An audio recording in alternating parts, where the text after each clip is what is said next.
you feel a craving creeping in. That little whisper for something salty, something sweet, and soon it's a deafening roar. Your first instinct is to fight it, right? To use willpower. Stop. That is the #1 mistake, and it's why the craving always wins. I know that battle. Before I lost 147 pounds, that war was lost. Over and over, in my own head. What if you could end that feeling of being hijacked not by fighting, but by doing the exact opposite? There's a powerful science-backed technique that transformed everything for me. It's not about willpower. It's about understanding your craving is just a faulty signal, a temporary glitch in your brain. Today, I'll give you the 4 steps to fix that glitch for good. But first, you need to understand the one simple idea that changes everything. The idea that will reshape your relationship with food is this: your craving is just a wave. Think about it. You're at the beach. A monster wave is coming. If you stand your ground and try to punch it, you get demolished. That's fighting a craving. You drain your energy, and eventually, it crashes over you. You can't win by punching the ocean. But what does a surfer do? They never stop the wave. They turn, and they ride it. They use its own power, moving with it until the wave naturally runs out of energy and disappears. This is the secret. You're going to stop being the victim of the wave and become the surfer. This technique is called urge surfing, and it works by skillfully stepping out of the old habit loop. It lets the craving happen, but you insert a new step: mindful awareness. But why does this work?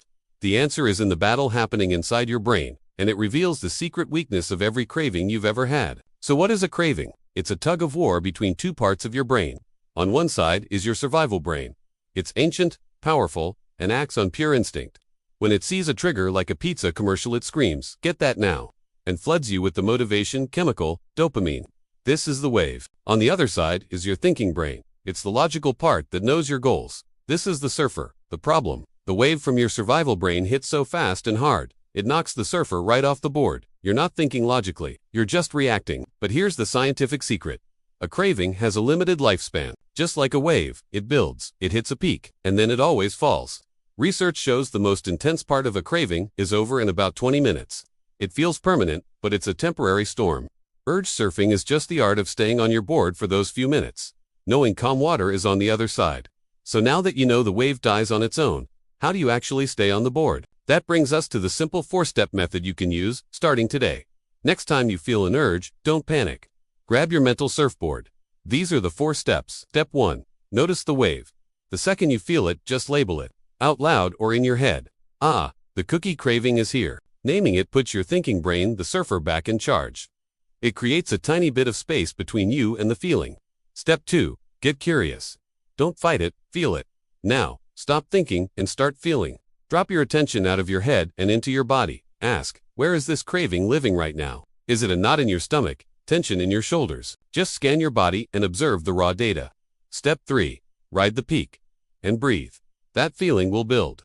It will get stronger until it hits a peak. This is your survival brain screaming its loudest. This is the moment you used to give in. But not anymore. Your only job is to stay on the board and breathe. Keep focusing on those physical feelings. Because right after the peak, the wave always breaks. Step 4. Choose your destination.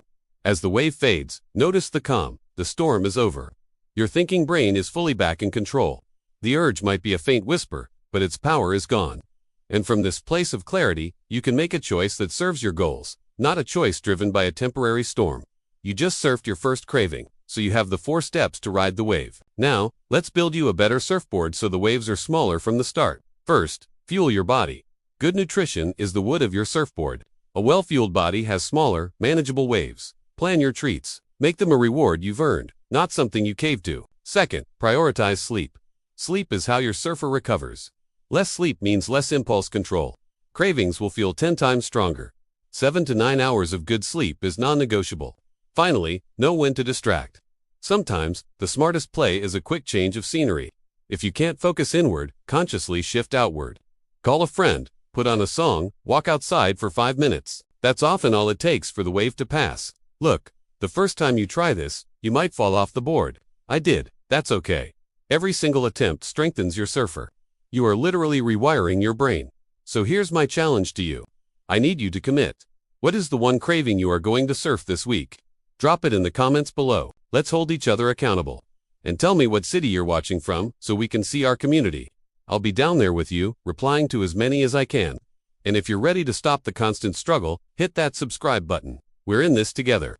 For years, you thought this was a battle of willpower. It never was. You weren't weak, you were just using the wrong strategy. You were trying to punch the ocean. Now you have a new way. Cravings aren't commands. They are temporary, faulty signals. They are just waves, and you are the surfer. Now you know how to ride.